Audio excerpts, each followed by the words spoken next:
Hello મિત્રો, કેમ છો તમે બધાય? આઈ હોપ તમે બધા મજામાં હશો.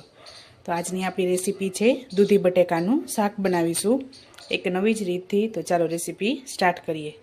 તો સૌપ્રથમ અહીંયા મેં દૂધી અને બટેકા લઈ લીધા છે. દૂધી મેં અડધો કિલો લીધેલી છે. 2 નંગ બટેકા, ટમેટાં અને કોથમરી. ત્યારબાદ વઘાર માટે રાઈ, જીરું, હિંગ, સ્વાદ અનુસાર મીઠું, આદુ, લસણ, ધાણા જીરું, હળદર, જરૂર અનુસાર પાણી. વઘાર માટે 2 લાલ મરચાં, લીમડો અને 1 તજપત્તું લીધેલું છે. અને અહીંયા મેં 3 સૂકા લાલ મરચાં ને મેં ગરમ પાણીમાં પલાળી લીધા છે. કશ્મીરી મરચું, વઘાર માટે તેલ. તો ચાલો રેસીપી સ્ટાર્ટ કરીએ. તો સૌપ્રથમ આપણે દૂધી અને બટેકાનું કટિંગ કરી લેશું. થતી હોય, પેટમાં બળતરા થતી હોય તેને આ દૂધીનું જ્યુસ કે દૂધીનું શાક કરીને પણ તમે આનું સેવન કરી શકો છો, કારણ કે આની તાસીર ઠંડી છે તેના માટે. અને આ દૂધી આપણે ઉનાળામાં આવે છે, ઠંડીમાં દૂધી આવતી નથી. ઠંડીમાં આપણે આનું સેવન ન કરી શકીએ, કારણ કે આની તાસીર ઠંડી છે. તેના હિસાબે આપણે શિયાળામાં આને ન ખાઈ શકીએ. ઉનાળામાં આવે તો આનું આપણે જ્યુસ કરીને દૂધીનું સેવન કરવું જોઈએ, જેથી જે લોકોને વાળ ખરતા હોય તેને આ દૂધીનું જ્યુસ કરી અને એનું તેલ બનાવીને માથામાં નાખવું જોઈએ. દૂધીનું જ્યુસ પણ ખૂબ જ સરસ ટેસ્ટી બને છે. તો જ્યુસ પણ આપણે શરીર ઘટાડવું હોય જે લોકોને, તેને સવારમાં નરણા પેટે દૂધીનું જ્યુસ પીવાથી શરીર પણ ઘટે છે. આમાં ફાઈબર ઓછું અને પાણીનું પ્રમાણ વધુ રહેલું હોય છે.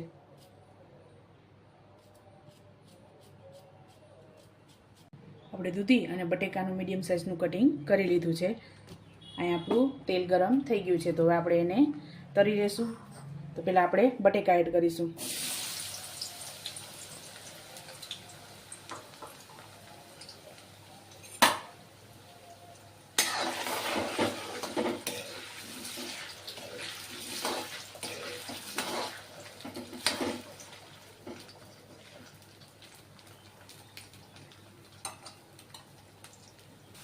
આપણા બટેકા ક્રિસ્પી થઈ ગયા છે. હવે આપણે આને કાઢી લઈશું.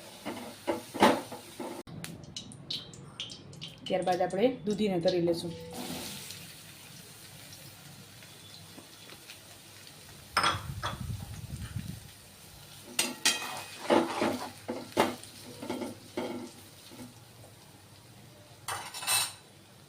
જ્યાં સુધી આપણી દૂધી તરાય છે ત્યાં સુધી દૂધી આપણે તરાય છે ત્યાં સુધી આપણે એક પ્યુરી બનાવી લઈએ.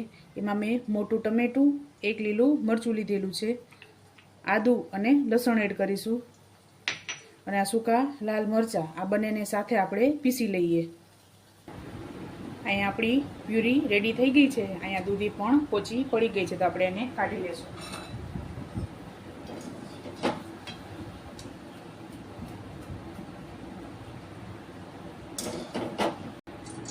હવે આપણે શાકનો વઘાર કરીશું. રાઈ અને જીરું એડ કરીશું.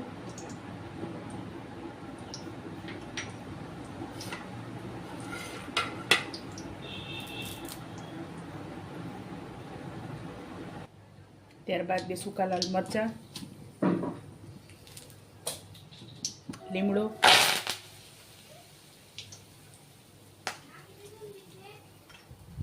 હિંગ,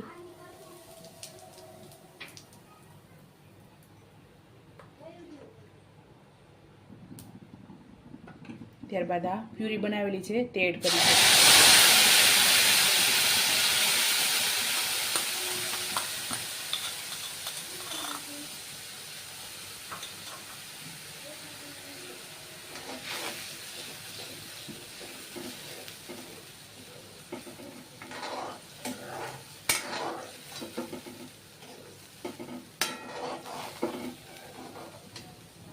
આપણે આને થોડીક વાર પાકવા દઈશું. ત્યારબાદ મસાલા કરીશું.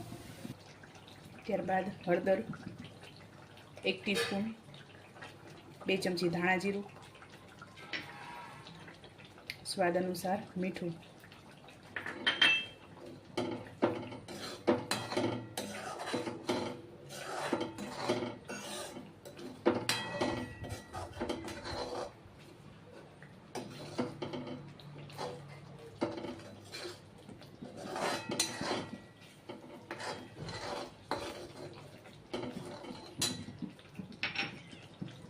1 ચમચી કશ્મીરી મરચું,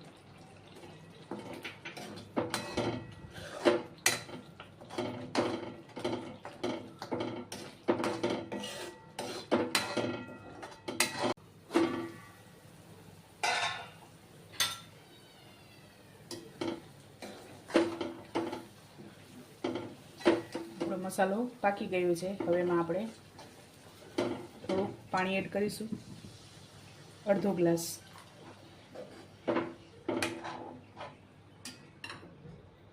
ત્યારબાદ બટેકા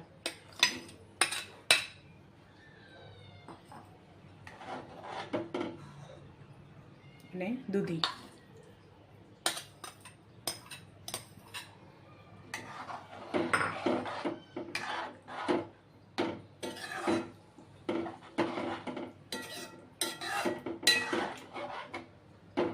બહુ પાણી એડ નથી કરવાનું, કારણ કે આપણે એને તેલમાં જ દૂધી અને બટેકા પાકી ગયા હતા આપણે, તો આપણે થોડુંક જ પાણી, અડધો ગ્લાસ પાણી એડ કરેલું છે. જાજુ રસાવાળું હશે તો આ શાક, દૂધીનું શાક ભાવશે નહીં આપણને. શાક ઉકળી જાય ત્યારબાદ આપણે સર્વ કરીશું. આપણું શાક ઉકળી ગયું છે અને આપણે સર્વ કરી લઈએ. તૈયાર છે એક નવી જ રીતથી દૂધી બટેકાનું શાક. તમે પણ આ જ રીતે બનાવજો અને મને યાદ કરજો.